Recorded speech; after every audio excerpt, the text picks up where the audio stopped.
Here's the second stage of the argument. Okay, so it proceeds from that conclusion of the first stage, which was the third step.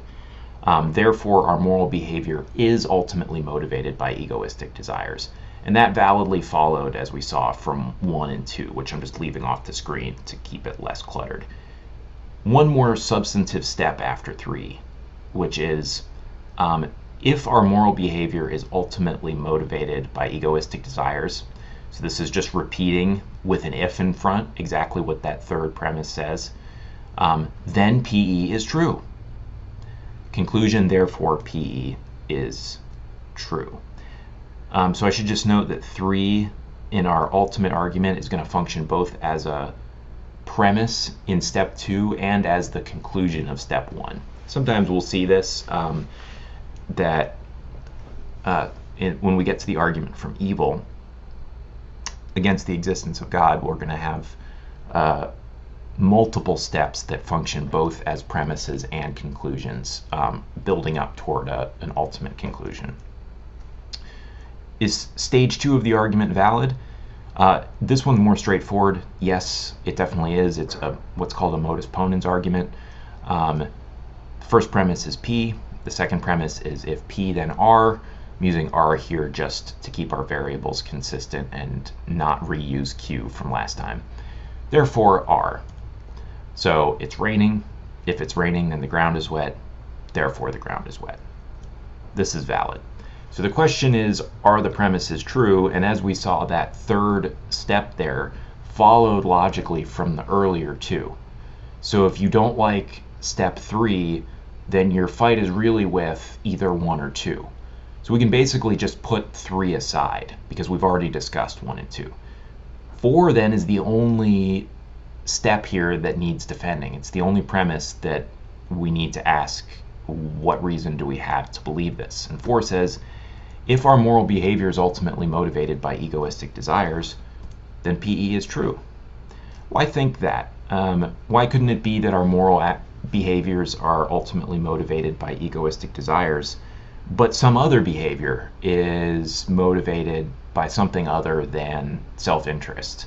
Then PE would be false. Why isn't that possible? Well, here's the thought. And this isn't, perfectly airtight, but here's the thought. Psychological egoism is this really general claim. It says that every human action is ultimately motivated by egoistic desires. And you can think of human actions, you can kind of divide them up into 2 buckets.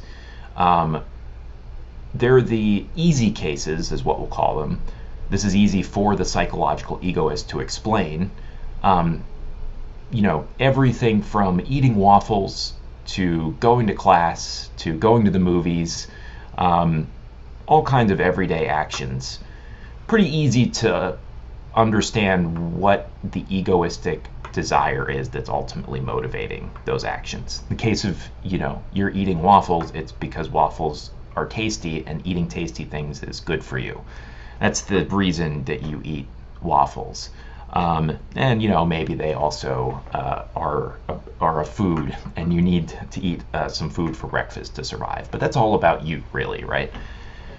Going to the movies, you just want to be entertained, right? Simple as that. You want the pleasure of being entertained at the movies, and it's your entertainment, not someone else's, really, that you're after. Certainly, you might go with a friend, but the enjoyment you're getting out of it while you're in the movies is your enjoyment. And going to class, same thing. I mean, even if you're interested in knowledge for its own sake, and that's why you go to class, you might think that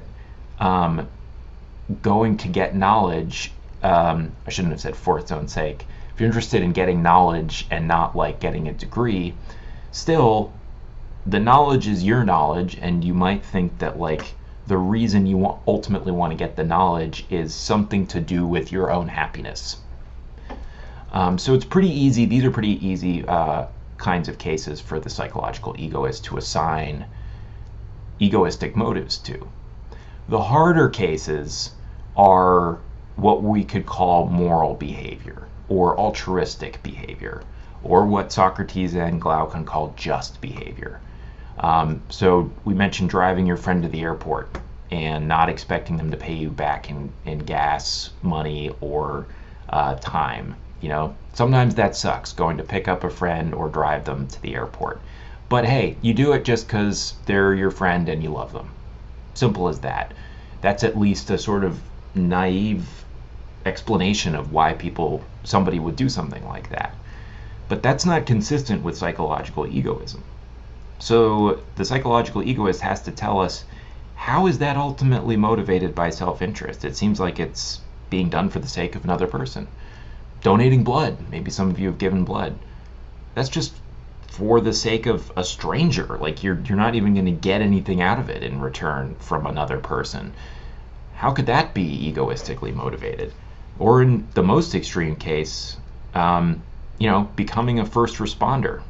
If you're gonna, I don't know, become a firefighter like this guy, you might risk your life. Some firefighters ultimately lose their lives. They're not paid a ton. They're saving people's lives. What's motivating them other than a concern for other people? So the thought is that those harder cases are the biggest challenge to psychological egoism.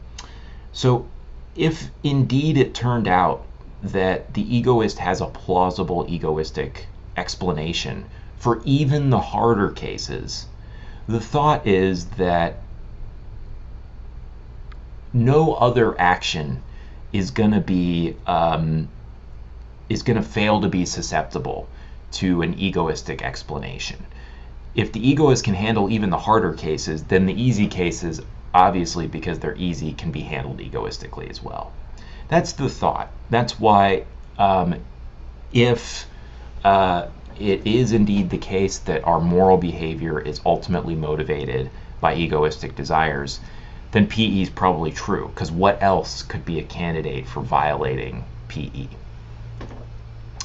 So here's the argument, and this is all of it put together. First premise: if our moral behavior is not ultimately motivated by egoistic desires, then we would behave morally, even in an ROG type situation. We wouldn't behave morally, even in an ROG type situation. Therefore, our moral behavior is ultimately motivated by egoistic desires. For if that's true, if that is what motivates us to behave morally, then PE is true. Therefore, PE is true. So at line 3, we get, as a sub-conclusion, the falsity of Socrates' thesis. And the first 2 steps are really mostly what Glaucon does. And I'm kind of adding 4 in there to show you how this connects up with psychological egoism. Why it is that, in addition, we can see this as giving us reason to believe that psychological egoism is true. All right, hope that was helpful.